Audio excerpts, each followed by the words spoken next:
I do administer Botox and filler to patients. I do a lot of dental surgery. Like I said, I've extracted tons and tons of teeth, including tons of wisdom teeth. There's actually a clip of a plastic surgeon saying that he thinks that he had his wisdom teeth removed. That's such a weird thing to suggest. Not that you wouldn't be swollen after wisdom teeth removal. My thought was more like, do you think this super popular, super well-known, super wealthy actor is going to go on to a talk show right after his wisdom teeth surgery? Do you think he would schedule that?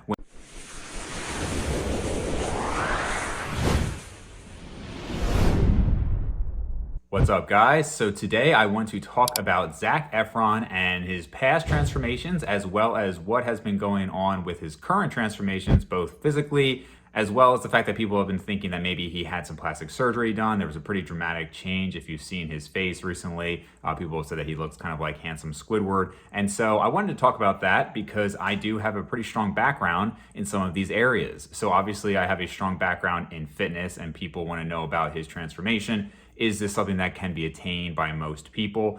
There's speculation as far as, is he using performance enhancing drugs, which is something I know quite a bit about. He's also been speculated to have had dental surgery, and that is something I perform pretty much every single day on patients. I've extracted thousands of teeth myself, and I've also had major jaw surgery on my own jaw. So I think I can really give a unique perspective on this. So I'm not the first person to discuss this. There's other videos on YouTube. I think Derek from More Plates, More Dates had a good video on this that we might reference a little bit as well. And basically, you know, people know Zac Efron for a very long time. Obviously, A-list celebrity, handsome guy, very fit. I think it was in Neighbors that he first started to show his physique more. And then in Baywatch, he was just like top of the top, really what a lot of people would want. Certainly not a huge bodybuilder type physique, but extremely aesthetic and really what most people would actually want to look like. So as far as the possibility of achieving that as a natural or even somebody who is mildly enhanced, I think once you start getting into the realm of performance enhancing drugs, it's a pretty attainable physique. I honestly doubt that he was much more than maybe 170 pounds in that film. You know, don't just hear a number and think that that's a small person, because he was extremely, extremely lean in this film. And if you just even look at the difference between his body in Neighbors and his body in Baywatch, it's a very stark difference. And, you know, whatever his weight was, he was extremely impressive and extremely lean in Baywatch. And, you know, even back then, I forget how many years ago that was, people speculated as to whether or not he was using performance enhancing drugs. Obviously, a lot of actors use them. It's very accessible. And frankly, whether or not somebody uses it, I don't care. I actually think it's smart to use it if that's what you're doing. You know, as far as like, I don't consider, you know, if an actor is using it, what are you cheating at? You know, to me, it's not cheating. Obviously, there are health issues, and that's something that you have to decide for yourself. But as far as, you know, is it ethical or anything, I think it makes sense that if you're going to have this, you know, multi-million-dollar deal, that somebody like maybe a Chris Hemsworth or something like that for Thor is going to do whatever they need to get the role. And I, you know, it's definitely not like a judgment thing. But for people who want that kind of physique, which is a lot of people, is that attainable? So first I would say, I think it is attainable naturally for a lot of people. You know, that's one thing that you have to consider is how big of a factor leanness is. So when you look at somebody who is maybe 180 pounds and kind of soft, they could cut 20 pounds, be a smaller individual in person, and still look extremely impressive in pictures. You know, if you have tight clothing on, you're tan. I mean, if you look at Zac Efron in Baywatch, he is usually either wearing no shirt or a very tight shirt. He's very tan, he's very lean, and I would imagine that before these scenes, he's pumped up. So that's very different than you see somebody in different lighting. I mean, it completely changes everything. I've had numerous videos discussing how lighting is a huge factor in how somebody looks, and of course, tan and things like that. I'm very pale, so even when I get lean, it doesn't always look great unless it's, again, I go get tan. I can get tan, I'm Italian. Hey, you need some blood, I'm Italian. I just stay inside all the time, but I usually am fairly pale, and so it doesn't show up as well as somebody who is darker. One of the caveats when you're talking about, you know, whether or not somebody is using performance enhancing drugs is, you know, why do you care in the sense that, is it something that you can relate to? Are you just curious? Is it a sport where it would be considered cheating? For somebody like Zac Efron, he falls into that realm where whether or not he is, you could probably achieve that physique with good genetics and a long time, you know, a long period of time working. Whereas obviously somebody like The Rock, almost nobody, even with drugs, frankly, is ever going to reach that size. But if you look at Zac Efron, it's in a very aesthetic physique. And this is where the show muscles really play a part. I mean, I don't think his legs were particularly anything super impressive. Even like his actual arm size, maybe not, but extremely lean. And again, focusing on the show muscles and kind of showing that off throughout the film. Now, one thing that's important to note with this is most people who watch this channel who want to know how to get really lean, they are also interested in maintaining a good look for a long period of time. Zac Efron has said himself that after that film, he was worked so hard and he was just so unenthused with that lifestyle at that point that he didn't want to do it anymore, right? And so then he actually kind of got heavy, and he actually got heavy, I think specifically for another role, but he said he had no interest in being that lean. And so unless you have some really big reason to do that, if you have a photo shoot or this is your lifestyle that like you're gonna sell something, then for the most part, I don't think getting that lean is gonna be great for most people. I mean, he was extremely lean in that film, and most people are not going to do well getting that lean. And again, that's where a lot of times certain drugs can be helpful for people because it just makes the process easier, whether that's appetite suppression, whether that's muscle maintenance, whether that's increased fat burning, depending on what the person's taking. That's where those things help a lot. And it doesn't mean that you couldn't do that on your own, but it's going to make the process a lot more difficult doing it on your own. Now, as far as a specific routine to get something like that, I've had a few people comment that they want to see what my routine is like, or that they want to see what I would recommend to get a certain physique. I don't love the idea of thinking that this routine is going to get you this physique. There's obviously a lot of flaws with that, right? I could give you his exact routine, which, usually what they report is a lot of nonsense, right? Every Hollywood actor reports that they're eating 8 meals a day and 1,000 chicken breasts and working out 4 hours a day. And that's often not necessarily the case. But even if you had their exact routine, obviously there are a million reasons that you might not look like them.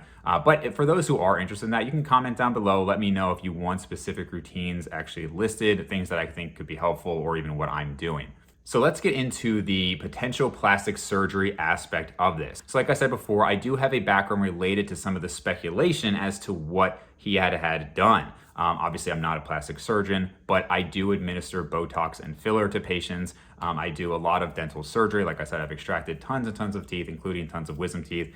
And there's actually a clip of a plastic surgeon saying that he thinks that he had his wisdom teeth removed. Dr. Yoon, plastic surgeon and famous TikToker, had another explanation for Zac's face. Everybody is talking about Zac Efron and how strange he looks. Has he had plastic surgery to reshape his jawline, Botox, or fillers? I don't think so. I actually think he's had dental surgery, not plastic surgery. That's why he's swollen in these areas. If you've had your wisdom teeth taken, which to me was I totally agreed with Derek in this case, because that's such a weird thing to suggest. Not that you wouldn't be swollen after wisdom teeth removal. My thought was more like, do you think this super popular, super well-known, super wealthy actor is going to go on to a talk show or to be publicly available to people right after his wisdom teeth surgery? Do you think he would schedule that when he's going to have this appearance? I mean, it just makes no sense. Like, either he would reschedule one of them. So it just doesn't make sense. I would never think, it'd be like if you had a wedding. It's like, hey, well, I have my wisdom teeth coming out 3 days beforehand. Probably should move that, right? I'm going to make a national appearance in front of thousands and thousands of people. And ultimately now, I mean, millions of people have seen this now because of how popular the topic became.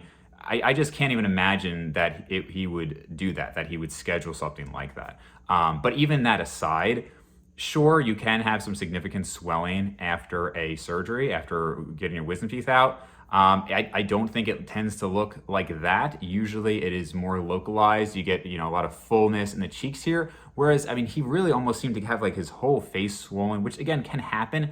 It doesn't really look like that. And how much you swell is going to be super individual, but I've never, it almost looked like there was just more tissue. It looked more firm. It was a different look than I'd be used to seeing. Now, I had mentioned before, I had major jaw surgery. So I had bilateral sagittal split osteotomy done in high school. So they literally broke my jaw. They had to move it. I mean, it was a whole huge thing. And I was more swollen than you could imagine. I've told this story a few times, but I unfortunately lost my phone that had all the photos on it. I mean, it was, a crappy flip phone back in like 2005. But whatever you could imagine, the most swollen a human face could be, I can almost promise you it would be more swollen than that. It was unbelievable how swollen I was. So I don't think he had any major jaw surgery. If he did have his wisdom teeth out, like I said, it's possible. I really don't think that's what it is. I think a good resource for plastic surgery is somebody I recently had on the podcast, Dr. Gary Linkoff. Check out that podcast, but he is a good resource. He definitely does a lot facially, and he does rhinoplasties, hair transplants, things like that. So he could probably weigh in on that pretty well. But if there was a surgery, I think more than likely it's probably either some implants or filler. And one of the things with filler is that it will fade over time. It actually does last longer than most people realize. But it could have been a filler. And I'm not going to say that I absolutely know what happened, but it does seem like even months later, he still has that effect. So swelling from a wisdom tooth removal would not last that long. I think it is possible that he did have filler or some plastic surgery, but it definitely does look like a different face. So I would say he probably has had something done. Now, ultimately, whether or not he did, I really don't think it's a big deal. It's extremely common. People would be shocked at the number of people who have had plastic surgery or different amounts of work done, and you might not realize it because if it's done well, you don't realize it, right? You don't know who's had Botox or filler. People think of lip filler and they imagine these big, ridiculous Jersey Shore lips, or they think of Botox and they think of their eyebrows going nuts and all this ridiculous, like clearly obvious work. But if you have good plastic surgery done, the whole idea is that it's not obvious, right? And so people, I think, especially obviously in Hollywood, celebrities, they obviously have a lot of work done. But even just regular people, I can pick it out better than I think some people, obviously, because it's something that I actually do on patients. But I'm sure there are things that I miss on patients, even plastic surgeons. Sometimes I think, might miss it if it's done really well. So does it matter that he had it? No, but of course people are interested when they see an A-list celebrity who may or may not have had work done. And I think it's also just interesting to see that regardless, obviously, tons of women think Zac Efron is extremely attractive. Regardless of that, regardless of having an insane physique in Baywatch, regardless of all these things, there's still this pressure, especially as a single A-list male actor in Hollywood, to maintain really good looks when that's what your entire presence is frankly about. People are not flocking to Zac Efron because he's super intelligent or because he's a great business partner or whatever other reason somebody might want somebody for their status. It's largely because he's extremely good looking and he's an A-list actor. And so there is certainly that pressure to maintain it. And that, if you want to get kind of meta on this, you could say that's something that you have to consider just as a recreational lifter is that, it's really important to look at the journey of why you're doing this and not just for this superficial outcome. Because we've all, if you've been lifting for even a few years, you've really probably gotten some of that superficial feedback and it feels great. If you're somebody who didn't get a lot of compliments, you maybe didn't get a lot of attention from the opposite sex, things like that, to have that transformation feels fantastic. But if it becomes your entire identity, this can be kind of what happens where, okay, maybe you do start using things that you shouldn't be using, or maybe, again, that's not really a judgment on if you should or shouldn't be, but things that you would have always thought you wouldn't, and now you're starting to turn towards that because of an insecurity perhaps. Maybe you're shelling out more and more towards plastic surgery and you're never totally satisfied. I'm definitely not gonna act like, I'm satisfied with everything I have. Of course, we're always striving for more, and there's a healthy balance for every individual between striving for more and looking to be better, and then actually getting obsessive with it to the point that you're never happy. So I don't want to get too philosophical here, but I did just want to give my input. I thought it's an interesting topic again, because when I saw it, I was like, okay, this is really within my wheelhouse for basically from all of different areas. When you look at what was speculated, was it filler? Was it surgery? Was it wisdom teeth removal? Was it, steroids or something like that? These are all areas that I can comment on. And so I thought it would be an interesting take. If you guys liked the video, make sure to like the video, comment down below, helps with the algorithm. Always appreciate it. Always appreciate any new subscribers, and I will see you guys next time.